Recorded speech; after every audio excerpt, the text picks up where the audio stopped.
Welcome to Qualified Opinions, where we test the ideas and limits, the knowns and known unknowns around freedom and order in contemporary politics and society. We invite you to listen as we engage with leading and emerging thinkers across disciplines and issues who will sharpen our thinking on the topics shaping our discourse.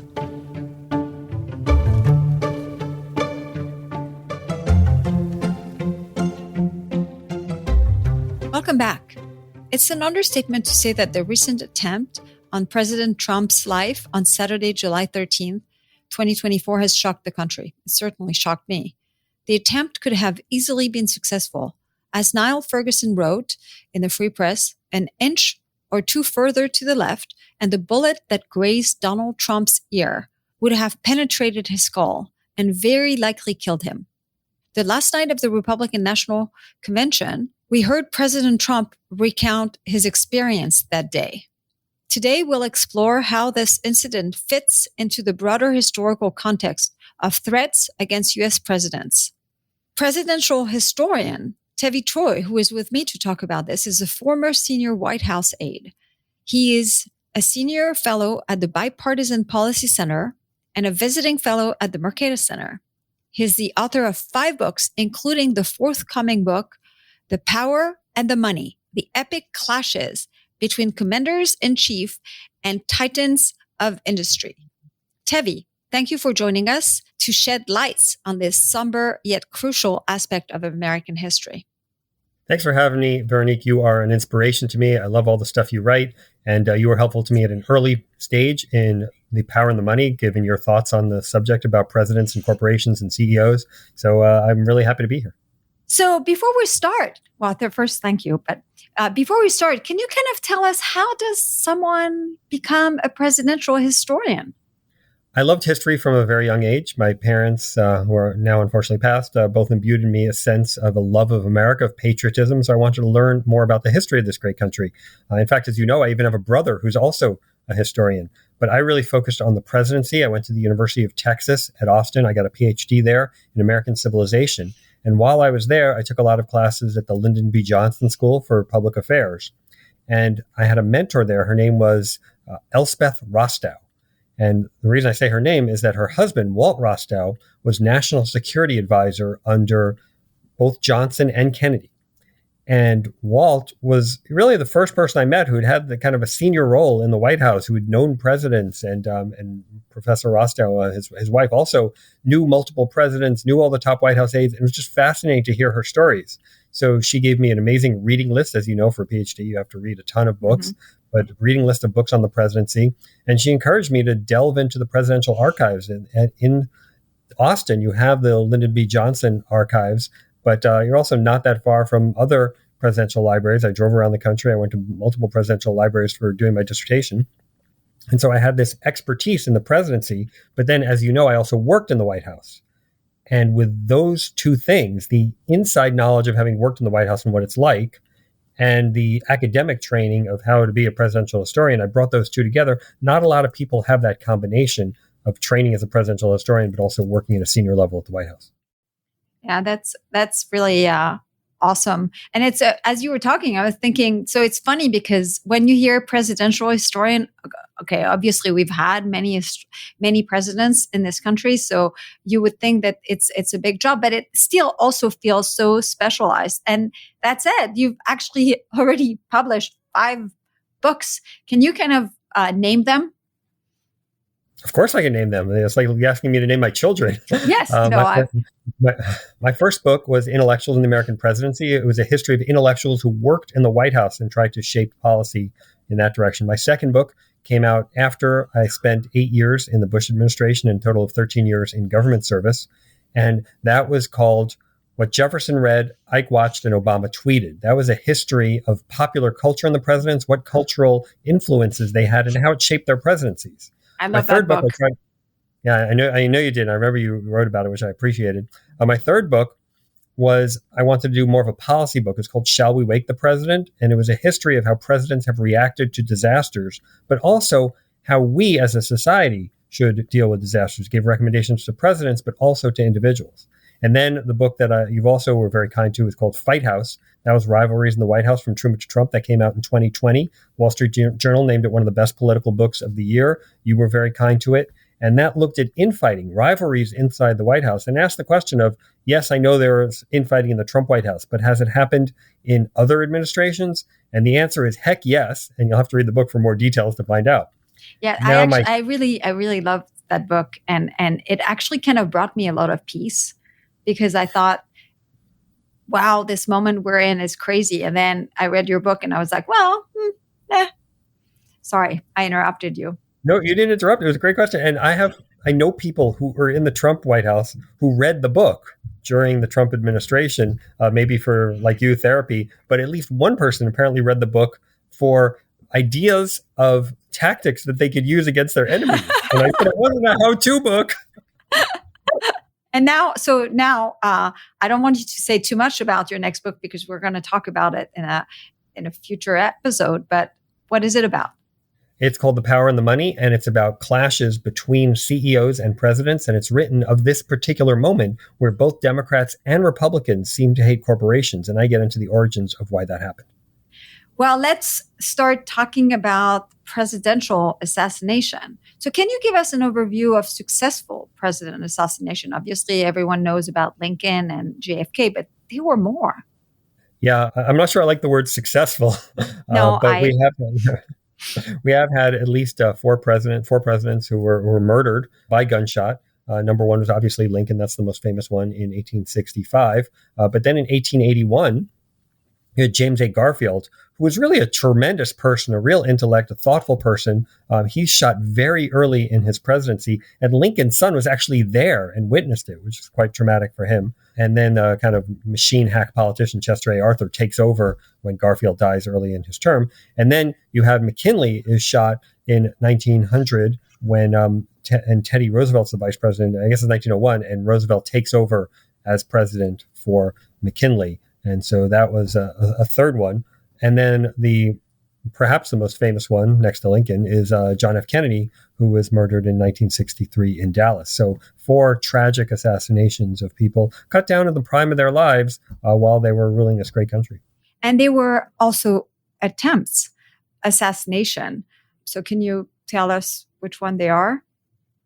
Yeah. So in my piece for City Journal, which you were kind to note, I specifically cabin this as these are assassination attempts on presidents, people who have been elected presidents, so some former presidents were included, and direct assaults. So if somebody plotted to kill the president, like the Iraqis wanted to kill George H.W. Bush, but didn't actually carry out the plot, I'm not counting that.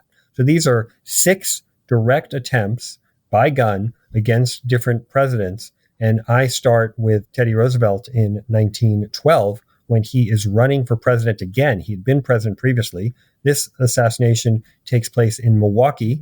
Assassination attempt takes place in Milwaukee. And it's interesting in that it was very similar to the Trump assassination attempt in that it was of a former president trying to run for president again and just barely missed. By the grace of God, it could have gone the other way, because Teddy Roosevelt is shot in the chest, but he has his speech folded up in his chest pocket. The bullet hits the speech, and it prevents it from going further deep into his chest. It did penetrate his skin, but it didn't kill him, which a deeper penetration would have done.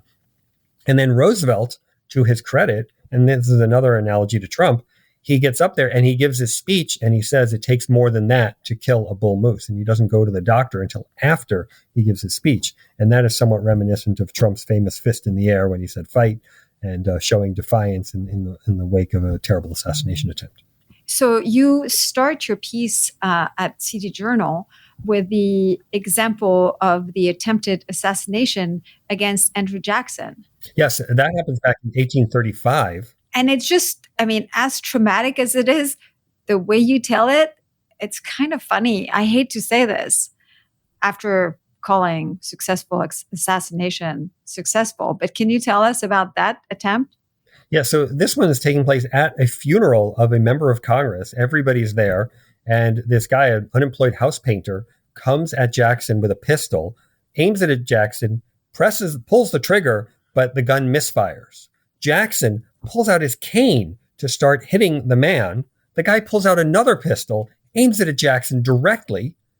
Again, the pistol misfires. And it was something like a 1 in 10,000 chance that this would have happened because both guns were examined afterward and found to be working weapons. They just both happened to misfire, sparing Jackson's life. And then Jackson's trying to hit the guy and saying, let me at him. And then other people are getting involved in the melee, including Davy Crockett, the famous frontiersman who was a congressman and then died at the Alamo. And he's saying this is the first time he ever saw evil up front, was he saw this assassin.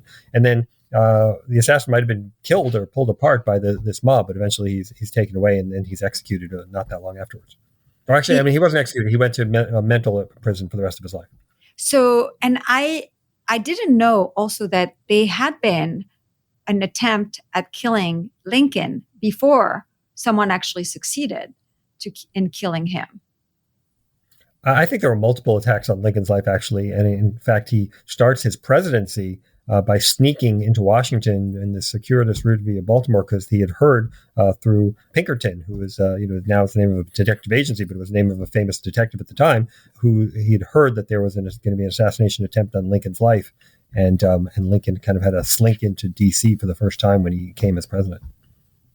So coming from France, where, past the super violent French Revolution, I mean, it seems that the U.S. has an enormous amount of attempt against the life of presidents. But then I think about America is a violent place compared to other Western countries. So I guess it's understandable how so many assassination attempts and assassinations have happened throughout history, especially in the polarized period between JFK and Reagan. But how has the number of attempts on politicians so dramatically decreased since Ronald Reagan? But if you think about it, let's look at that period from 1963 to 1981. And in that period, Kennedy is assassinated. Robert F. Kennedy is assassinated while he's running for president. Martin Luther King is assassinated. George Wallace is running for president and shot, actually not far from where I live in Wheaton, Maryland, and paralyzed. And then Ronald Reagan is Gerald Ford. There were 2 assassination attempts on his life that fail. And Ronald Reagan, there's an assassination attempt on his life in 1981. So in that 20-year period, there's a lot of gunplay and a lot of attempts at candidates and presidents. But then I would argue that the Secret Service made some reforms and they got better at what they do afterwards. They got better at how they protect the president, but also how they look at the environment. They look at the threat environment and see if there are any people out there. In the current way that the Secret Service does things, they would have discovered John Hinckley is the guy who took shots at Reagan in 1981 because Hinckley had been kind of hanging around. He kind of lurked and followed Carter, Jimmy Carter, Reagan's predecessor, thinking to assassinate him, and had written some strange stuff. So a guy like Hinckley might have been identified given what the Secret Service does now. Whenever the president goes to a new area, they look to see what are the active threats there. So I would say that notwithstanding their failures in Pennsylvania with the Trump assassination, and we could talk about that, the Secret Service has generally gotten better at creating a protective bubble around the president. No, actually, so let's talk about that because there has been a lot of criticism directed at the Secret Service that this is actually really a failure of the Secret Service. What do you think of that? Well, it's clearly a failure because you're not supposed to be able to, get a shot at the president from 130 yards. But let's talk about a couple of things. First of all, the Secret Service had control of the perimeter area, and this guy was outside the perimeter. The local police were supposed to have control of that perimeter area. Apparently, a policeman did confront the assassin, but the assassin pointed his gun at the policeman. The policeman backed off and then took his shot. The Secret Service counter sniper, who's a very trained expert marksman, took down the assassin within seconds. Obviously, unfortunately, the assassin got off, I think, 5 shots.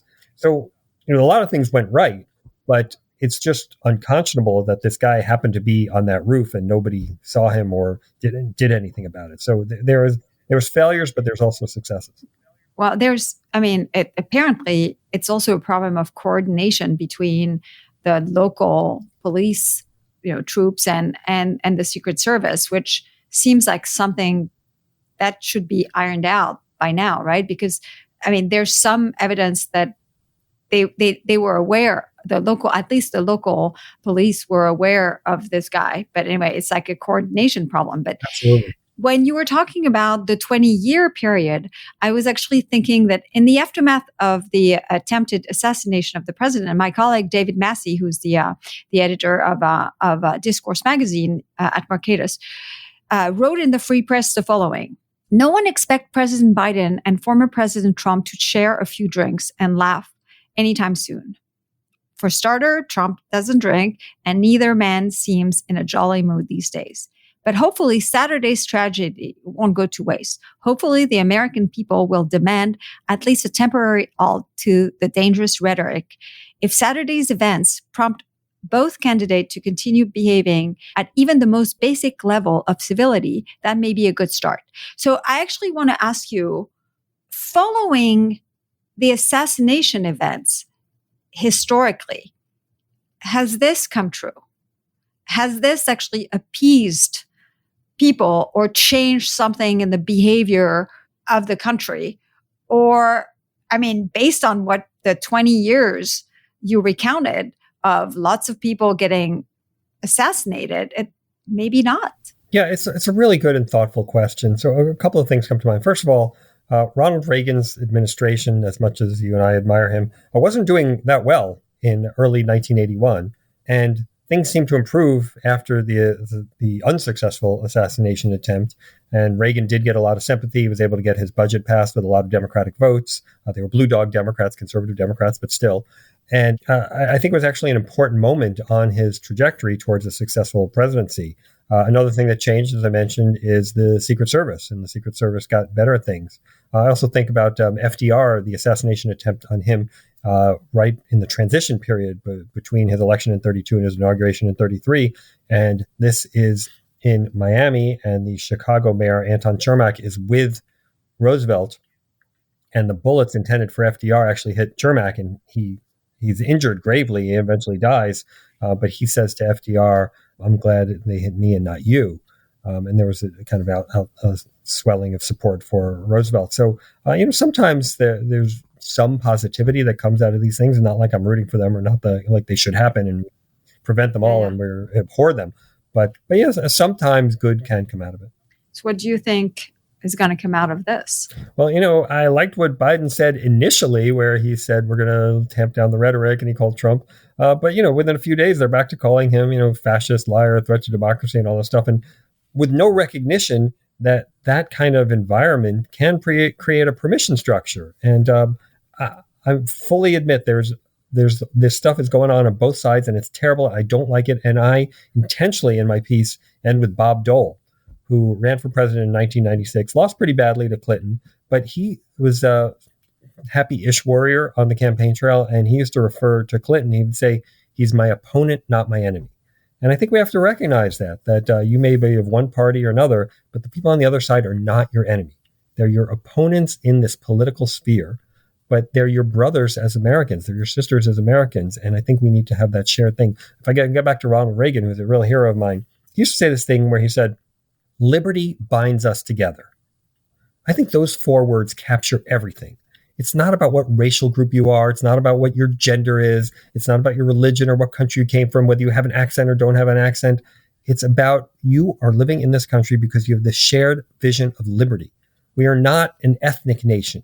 We are an idea nation. And the idea is a place where people can live together in liberty. And Reagan recognized that. And he didn't have these racial appeals or these gender appeals, or the Democratic group party today is a collection of interest groups and grievance groups. The Republican Party too often is engaging in that same kind of grievance behavior. But if we can get back to this shared conception of liberty, I think we would all be better off. Yeah, no. So, I mean, arguably, our Constitution is a document that is meant, it's a framework for how we can all live together in spite of our diversity. So let me ask you this. Do you think that somehow the periods in our history where people have taken shots at presidents, are these times where the American people, or at the very least, I guess the shooters, have forgotten that in this country, we fight with words, we fight with speech. We don't fight with bullets. So is it a time? So maybe it's possible. I know that the history of the implementation and the culture change on free speech, it's been a long time coming, and arguably we have legally the most protection for free speech. But there is a sense that the culture of free speech is getting degraded, where you can have great legal protections for free speech. If the culture isn't there, then people are going to think that speech is not the way we go about it, and bullets are the answer. I think you're totally right. I think if you look legally, free speech is freer than it's ever been in America. The Supreme Court has made it pretty clear about the level of protection for free speech. But if you look culturally, there is not the same reverence for free speech as there was when you and I were younger. And there's not the same respect for free speech among the elites, certainly not on the left. Where if you look on college campuses, or they're never free speech zones until it's creating a permission structure for calling for the destruction of Israel and for killing Jews. But on every other issue, there's no free speech. You can't engage in any microaggression against any ethnic group, any gender, any perspective, and it's been a real problem. Also, I think we've seen in the violence of some of the political riots, whether it's January 6th. Or it's the BLM riots of 2020, or the pro-Hamas riots of 2023-24. This sense that violence is our answer, violence and destruction is the way we're going to get our point across, and that's not the American way. And I think we need to push back against it from all perspectives, from the left and from the right. We cannot have violence as the solution to these problems. Violence is the evidence of failure, and violence is also the way that it happened in other countries. Barry Weiss wrote this book, a really interesting book called What to Do About Anti-Semitism. And she said, in Europe, Protestants and Catholics would kill each other. In America, they have brunch. We need to get this place where we can all have brunch. And it's really the flip side of what Ronald Reagan was saying. Having brunch together means there's somebody with whom you disagree, with whom you may have a different ethnic background or a different race or different religious perspective, but you can sit down and have lunch with them in America in a way that you probably wouldn't in Europe in the 1800s, let's say. So I think we have had that conception in America, and I think we need to get back to it. And it doesn't mean having brunch together. It doesn't mean that we all agree. In fact, we should be able to disagree and disagree vehemently. But the key is I guess the problem comes when the people you disagree with, you start seeing as real enemies, right? But I actually kind of maybe I'm making too much of this. Let's talk about the would-be killers or the actually successful killers that we've had in this country. Were they all political, or were they mostly kind of crazy? Well, I think it's a mix. So Hinckley was crazy. He was trying to impress a Hollywood actress, Jodie Foster. He's the one who shot Reagan. When Robert F. Kennedy was assassinated, that was by a guy named Sirhan, a Palestinian who really the first act of Palestinian terrorism on American soil. He didn't like America's position on Israel and didn't like Kennedy's position on Israel. The 1963 assassination of Kennedy, I think, has been oddly covered up. The Kennedy team liked to blame it on an atmosphere of right-wing hate in Dallas. But the truth is that Lee Harvey Oswald was a communist, tried to defect to Russia, may have been some kind of communist agent, and they just didn't want that to be the narrative. So they pushed this idea of right-wing hate in Dallas, which had actually nothing to do with Kennedy's assassination. So basically, we don't really know what drove Oswald. I mean, it seems to me that if they actually looked into it, the guy was an out-and-out communist who hated America. So I would think that's a political one. The Puerto Rican terrorists who tried to kill Truman outside Blair House, they had a political agenda. The guy who tried to kill FDR and killed the poor mayor of Chicago instead, he seemed like he was a nut. And then there was Leon Korsgaard, the guy who killed McKinley. Right. He was an anarchist, right? Anarchist, right? The guy who killed Garfield was someone who wanted a political appointment, and Garfield and his team weren't giving him that political appointment because the guy was a nut. So I guess he had a reason, but he was crazy. But then if you go to John Wilkes Booth, he was a guy who was a partisan for the Confederacy, and he was involved in a conspiracy to kill other members of the cabinet that same night. And in fact, they did attack Secretary of State Seward and gravely wound him, although they didn't kill him.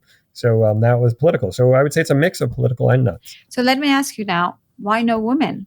Why aren't women, would-be assassin, or are they, and we just don't know about it because they failed? Well, hold on, because Gerald Ford. Oh, yeah. Let's look at Gerald Ford. 1976, there's 2 attempts on Ford's life. 75, there's 2 attempts on his life in California within a 2 to 3 week period. Both the failed assassins were women. And both were kind of disrupted. One by a Secret Service who put his hand between the hammer and the firing pin of the gun and prevented it. And the only blood in that incident was the guy's hand bled a little bit because it was cut by the hammer coming down on the firing pin. And that woman was a Charles Manson follower. So she was from the Manson family of crazies. And then a few weeks later, another woman takes a shot at Ford, and this guy named Oliver Sipple sees it and kind of blocks her hand. And if he hadn't done that, Ford would have been shot. I don't know if he would have been killed, but he would have been shot. And there's an interesting backstory of Oliver Sipple. Sipple was gay, but not out of the closet. And as a result of the articles lauding him for what he had done, it revealed that he was gay also. And he didn't want people to know that. And he ended up dying in despondency over that. So let me ask you, I didn't know about Ford's would-be assassin. Why were all these women wanted to kill Ford? We just don't know. I mean, these both seem to be cranks. Neither of them had political motive. And it was just weird that 2 women in California tried to shoot Ford in a 3-week period. In fact, the Secret Service tried to get Ford not to go back to California the second time, and he refused, saying, I'm not going to be holed up in the White House. What do you think is the role of polarization of our society? Are they like trends?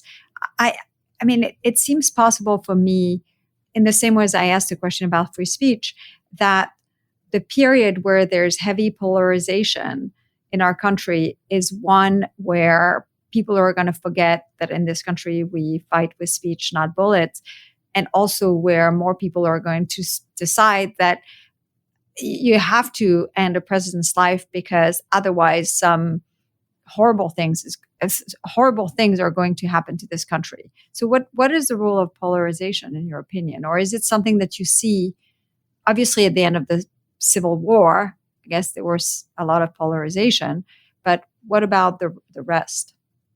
Yeah, look, polarization is bad. We have stories of friendships ending and families breaking up because of political differences, and that's bad. I mean, you shouldn't have that, but you've got to have this recognition that we have the, again, shared conception of liberty. We may disagree on things, but we can all be together as Americans.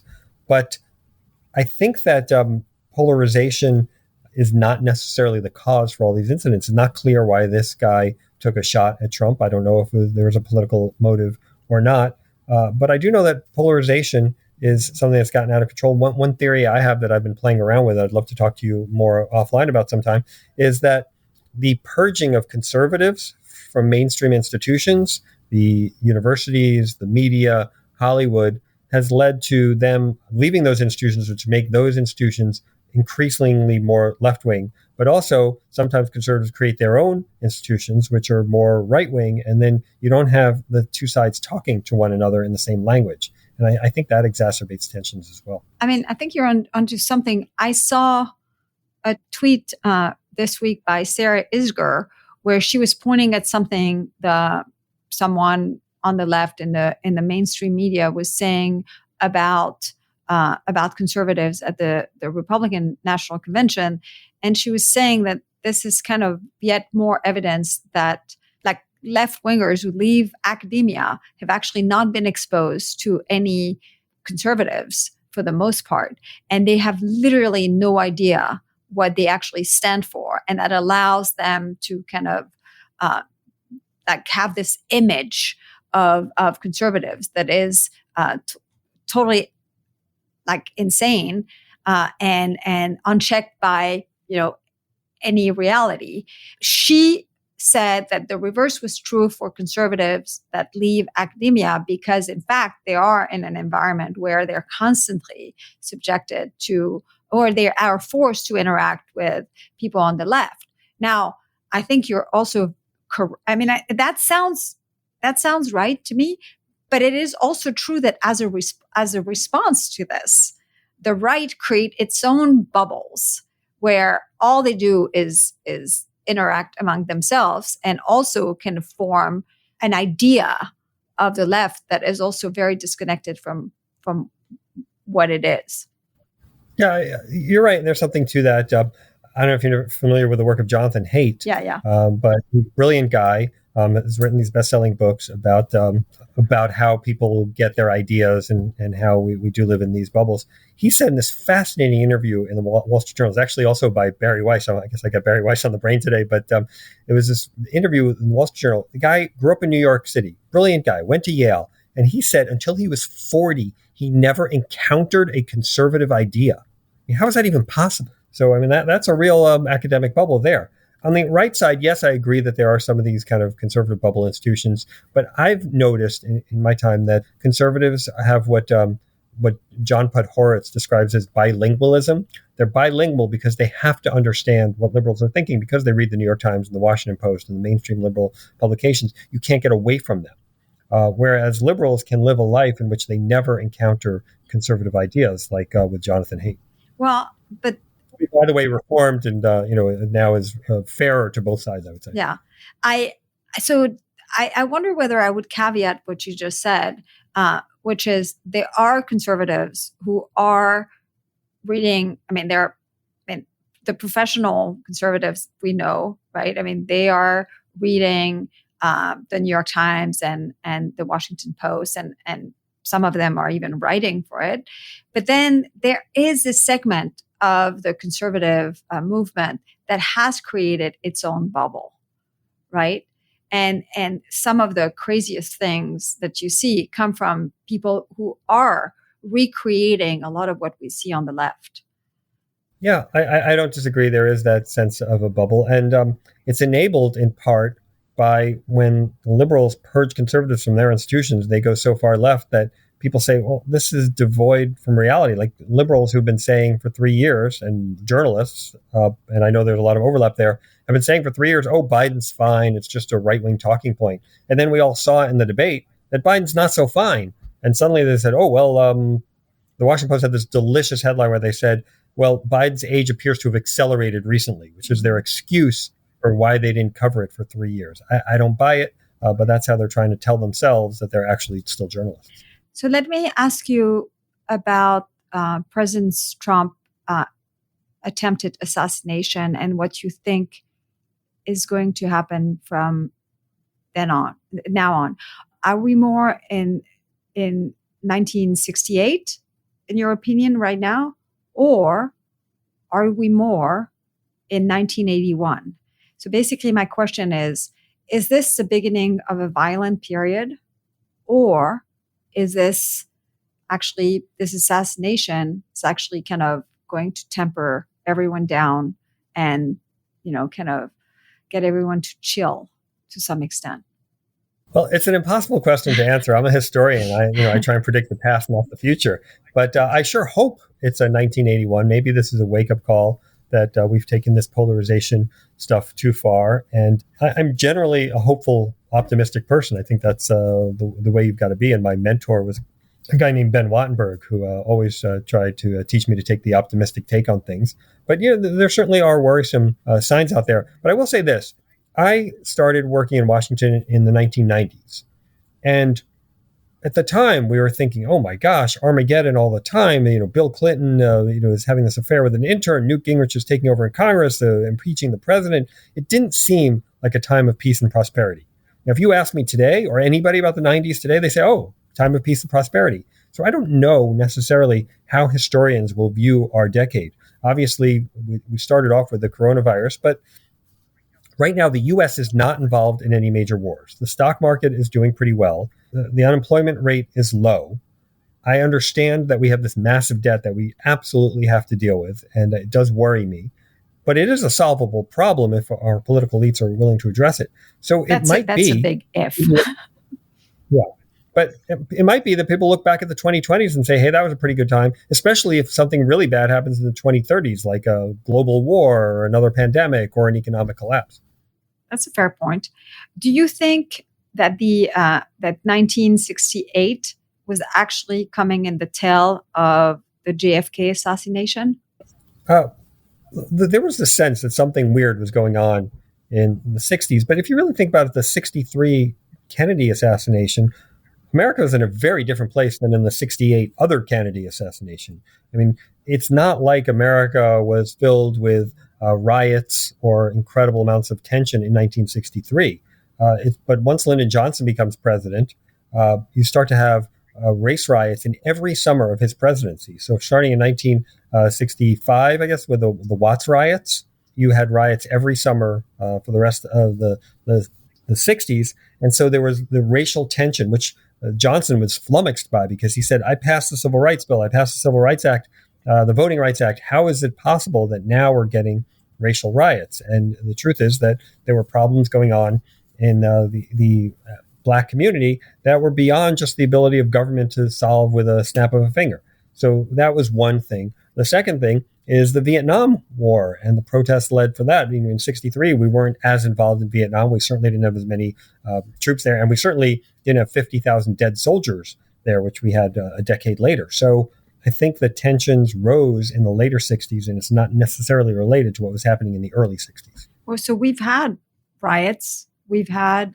demonstration in this country. And I will say that on Saturday night, after the attempt against President's life, I found myself thinking, I'm actually surprised this is the first time it happens. I assume that the Secret Service probably caught a lot of people who try to do this before that we don't know about. But in a way, I was surprised that when I thought about it, I'm surprised that no one tried before. I wouldn't be fooled by the ease with which this guy got so close to the president to think that you could just stroll up with a high-powered rifle 150 yards from a president and take a shot at him. I think a lot of things had to go wrong for that to happen. And in general, they do create a pretty tough perimeter. I mean, if you look at the aerial pictures, it was just kind of a weird situation. And, I thought it was unconscionable when someone from the Secret Service said they didn't want to go on a sloped roof because it was dangerous. Obviously, the assassin went on a sloped roof, or the would-be assassin. Well, it was an assassin because he unfortunately killed that firefighter. But he went on the sloped roof. You'd think the Secret Service could undertake that assignment as well. But again, I think a lot of things slipped through the cracks in this case. And I don't think that you should conclude from this that, oh, wow, it's easy to take a shot at the president. Do you think this is going to lead to some reforms of the Secret Service? Because you said with Reagan, it really basically was the beginning of an era of change for the Secret Service. So do you think? Yeah, where they assess the threat environment much more carefully. I think it's got to lead to some reforms, and just the sense that they weren't paying enough attention. They didn't have good enough coordination. They've got to, if they see somebody in this situation, like they did spot him, they've got to take that shot. And, I understand maybe somebody who's innocent might get hurt, but you can't take that risk like they did in this case. They waited until after the would-be assassin took his shot to take him down. And as I said, the very skilled counter sniper got him almost immediately. But he had waited too long. He waited for the other guy to take the first shot. I want to ask you about something we talked very briefly before we got online, which is the woman supposedly involved in the assassination of President Lincoln. And I was about to say, so Mary Surratt, right, and a few others, ended up being hanged for having contributed to the conspiracy. And I was about to say, I've read somewhere that history is looking back on this and having doubts about whether they truly were involved. But you said it before me. Can we talk about this? Yeah, sure. I think there was such an outpouring of rage when Lincoln was murdered that they undertook this investigation, and they decided to go after anybody who had any involvement with it, including the doctor who set Booth's leg, who didn't know that he had killed the president, the woman who owned the inn where they had the discussions. And so I think they were a little excessive in who they went after following the assassination. And I would hope that in this situation, you wouldn't do the same thing.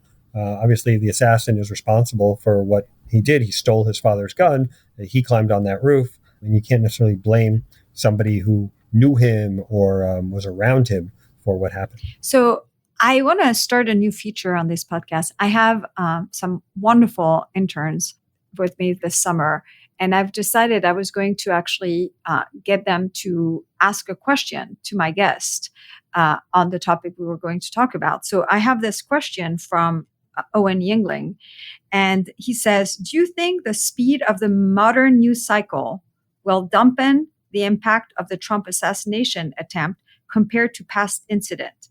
If so, was this already the case to some extent in the 1960s, 1980s, when they were of assassination and attempted assassinations?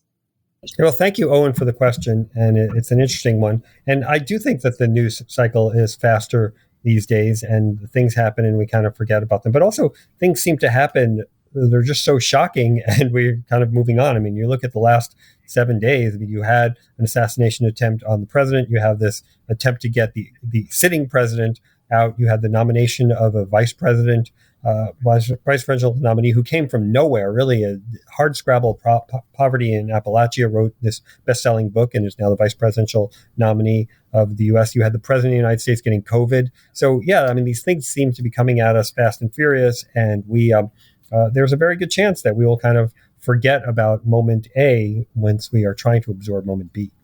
So does it mean that to the extent that, as you've explained, sometimes the assassination attempt leads to some positive change? Not that we want this, we want the change, but we don't want the assassination attempt.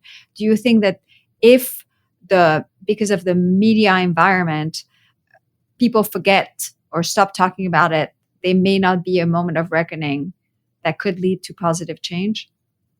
Well, just because the American people might get over something in the news cycle, as Owen was talking about in his question, doesn't mean the Secret Service is going to stop paying attention. So I think the reforms within the Secret Service have to happen. I still think that while I'm a supporter of the Second Amendment and of gun rights, I think we have to have a better system for preventing people with mental health difficulties from getting weapons. There needs to be some kind of national database. And I understand the concerns from people with whom I share sympathies on protecting gun rights, that it could be excessive or overused. But, these days you can, get a visa application immediately. You can get a credit card immediately. I mean, there are ways to do this check a little faster and a little better. So if we, as a result of this, tamp down the rhetoric, fix the Secret Service, and come up with a better system for preventing people with mental health challenges from getting weapons, those would all be three good reforms. So I guess it kind of a similar question about the media. What role do you think the media plays these days in inflaming the situation amongst us, between Americans, and maybe the influence it can have? I'm not saying they're responsible on basically the hate that Americans can have for one another. Look, I think the media needs to go back to being more of a neutral arbiter, calling balls and strikes, saying what's happening as opposed to what they want to happen. I'll just give you one instructive example. There's a guy named Jim Inhofe, senator from Oklahoma, who died this week. I actually worked for him as an intern right after I graduated college, so I have some sympathy for the man, and I knew him a little bit. The headlines on his obituary said, "Climate denier Jim Inhofe dies." Now, when Ted Kennedy died, they didn't say murderer of Mary Jo Peckney, Ted Kennedy dies. They said lion of the Senate dies. And when Robert Byrd died, also a Democrat like Kennedy, they didn't say former Klansman Robert Kennedy died. They said, longest-serving senator from West Virginia died. And so, maybe this sense where you feature the best thing about a Democrat and the worst thing about a Republican in your headlines is not the way to go about things. There's been this long joke about how when Democrats make a mistake, the media headlines are Republicans pounce on Democratic mistake, whereas if a Republican makes a mistake, it's Republican makes mistake. So I think the media is in some ways complicit in the sense that they aren't the place where neutral people can go to get information anymore. And that's why, let's mention Barry Weiss a third time, that's why her free press is doing so well, because people are looking for a place where they're not propagandized. They're looking for a place that just tells you what's going on. My friend Jonah Goldberg has the Dispatch, where that's what they're trying to do. We're telling you what's going on. We're not telling you what we want you to think. It's not an indoctrination center every time you open up the paper in the morning. or it shouldn't be. It should be a place where you can go to get reasonable information that's informed. And to the extent that there is opinion in the newspapers, it should be on the opinion column. So you can have, a George Will on the right and someone else on the left, and that's all fine. But at least that's identified as the opinion section, whereas the news section should be straight up news. No, I agree with you. I mean, in the area where I work, sometimes I'm amazed about how the news section sometimes, because I work on cronyism, right? The unhealthy marriage between the government and businesses. And sometimes when I read things on programs, especially during, for instance, the fight against the Export-Import Bank, they were a lot of write-up in the news section, and they read like opinion pieces. When they didn't actually read like a press release in favor of the companies that were getting the program I was hoping to abolish. So it was like, it was weird. Like when you feel that the news side is not that much different from the opinion side, we do have a problem. It's not to say that the BDI is responsible for those assassination. I think a lot of these guys are they're just would be looking for any excuse to do the things they want to do. But it would be great if the news could be the news. Before we go, I want to ask you, is there an assassination attempt or an assassination that is kind of overlooked and that, we don't know about and we should know about? Like, for instance, as we've said at the beginning, there's been 4 presidential assassination in the history of the U.S. And really the only 2 that people could probably say on top of their head is Kennedy and Lincoln. Why is that? And is there something about the other 2 that just don't command as much attention? Yeah, it's a good question. I mean, the Garfield one, there was a wonderful book about it called Destiny of the Republic. Candace Ballard's book was really good about Garfield, and it talked about what a talented and thoughtful person he was, but he was killed right at the beginning of his presidency. So he really hadn't done anything as president. So I understand why that one doesn't get a lot of attention. I think the McKinley one is more interesting. McKinley has a very successful first term, was a brilliant political strategist, wins a big re-election win in 1900. But he puts Teddy Roosevelt on the ticket with him as vice president. And Roosevelt wasn't the vice president in the first term.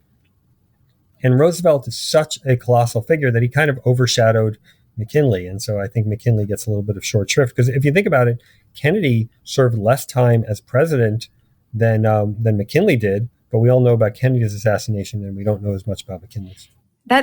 I think it's interesting what you just said about the vice president having been switched. So it has happened. I mean, I'm only bringing this up because this has been kind of a question about the Democrats in this case, with the potentially with President Biden potentially dropping out and Vice President Kamala Harris, not being that popular of a vice president.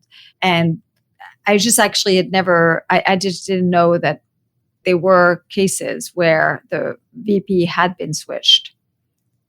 Oh, yeah, it's happened a number of times. Lincoln switched VPs. Hannibal Hamlin was his VP in the first term, and then it was Andrew Johnson.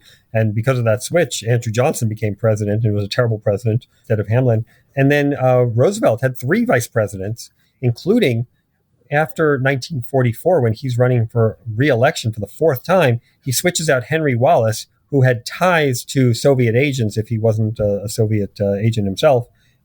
And thank God they got rid of him and put Harry Truman in. And Harry Truman, who was not a fan of the Soviet Union, became president instead. So there were some of those. And then also you think about Nelson Rockefeller, who was vice president under Ford. And then Ford, in the Halloween massacre, decides to get rid of a number of members of his cabinet, plus also kick Nelson Rockefeller off the vice presidential ticket for 76. And then Bob Dole, whom I mentioned earlier, who said the thing about opponents, not enemies, Bob Dole becomes the vice presidential nominee in 76. They lose, but that was another switch as well. Maybe that's a whole other podcast or a whole different article. Well, that's super interesting. A lot of things I didn't know. Well, I want to thank you for all of this information. It's great. And I'm looking forward to talking with you very soon about your next book. Yeah, it's going to be great. I mean, given what you cover in terms of cronyism and the enmeshment of business and government, that's what the book's about. So it's really right up your alley. Well, talk to you soon. Thank you.